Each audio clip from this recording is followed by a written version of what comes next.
ಇದು ಈರ್ಬಮಳ್ಳಿ ಗೇಟ್ ಬರುತ್ತೆ. ಅಮರಾಪುರ ರೋಡಿಂದ 100 ಮೀಟ್ರ್ ಒಳಗೆ ಬರಬೇಕು. ಇದು ನಕಾಸಿ ರೋಡು. ಇದು 8 ಎಕರೆ 10 ಗುಂಟೆ ಇದೆ ನೋಡಿ ಜಾಗ. ಇದರಲ್ಲಿ ಒಂದು ಬೋರು, 2 ಇಂಚ್ ನೀರು ಸಿಕ್ಕಿದ್ದಾವೆ. ಇದರಲ್ಲಿ ಒಂದು TC ಇದೆ ನೋಡ್ಕೊಳ್ಳಿ, ಚೌಕಟ್ಟಾಗಿದೆ. ಇದು ಬಂದು 1 ಎಕರೆ 45 ಲಕ್ಷ ಫೈನಲ್ ಹೇಳಿದ್ದಾರೆ. 48 ಲಕ್ಷ ಹೇಳಿದ್ದಾರೆ ನೋಡಿ, 48 ಲಕ್ಷ ಹೇಳಿದ್ದಾರೆ. 1 ಎಕರೆ ಬಂದು 45ಕ್ಕೆ ಫೈನಲ್ ಆಗುತ್ತೆ ನೋಡಿ. ಅದೇ ಜಾಗ ನೋಡಿ, ಅದು ಬರಗೂರ್ಗ ರೋಡ್. ಅದು ನೋಡಿ, ಅದು ಬರಗೂರ್ಗ ರೋಡು. ಇದು ಬಂದು ನೋಡಿ ಲಾಯರ್ ಲೀಗಲ್ ಆಗಿರೋದು. ಜಾಗ ಮಾತ್ರ ಫೈನ್ ಇದೆ ನೋಡಿ. ಅದೇ TC ಕೆಳಗಳ್ದು ನೋಡಿ, ಚೌಕಟ್ಟಾಗಿದೆ. ಇನ್ನು ಕೊಡೋರು ತಗೊಂಡ್ರೆ ಫೋನ್ ಮಾಡಿ. ಸಿರಾದಿಂದ 20 ಕಿಲೋಮೀಟ್ರ್ ಆಗುತ್ತೆ. ಸಿರಾ ತಾಲೂಕಲ್ಲಿ ಬರುತ್ತೆ ನೋಡ್ಕೊಳ್ಳಿ. ಜಾಗ ಮಾತ್ರ ಫೈನ್ ಇದೆ. ಅಡಿಕೆ ತೋಟ ಮಾಡೋಕ್ಕೂ, ತೆಂಗಿನ ತೋಟ ಮಾಡೋಕ್ಕೂ, ಕೋಳಿ ಫಾರಮ್ ಮಾಡ್ಕೊಬೇಕು, ಒಂದು ಫ್ಯಾಕ್ಟ್ರಿ ಮಾಡ್ಕೊಬೇಕು, ಏನು ಮಾಡ್ಕೊಬೇಕು, ಜಾಗ ಚೆನ್ನಾಗಿದೆ ನೋಡಿ. ಇನ್ನು ಕೊಡೋರು ತಗೊಂಡ್ರೆ ಫೋನ್ ಮಾಡಿ.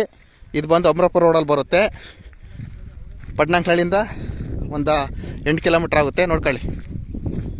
ಜಾಗ ಮಾತ್ರ ಫೈನ್ ಇದೆ ನೋಡಿ.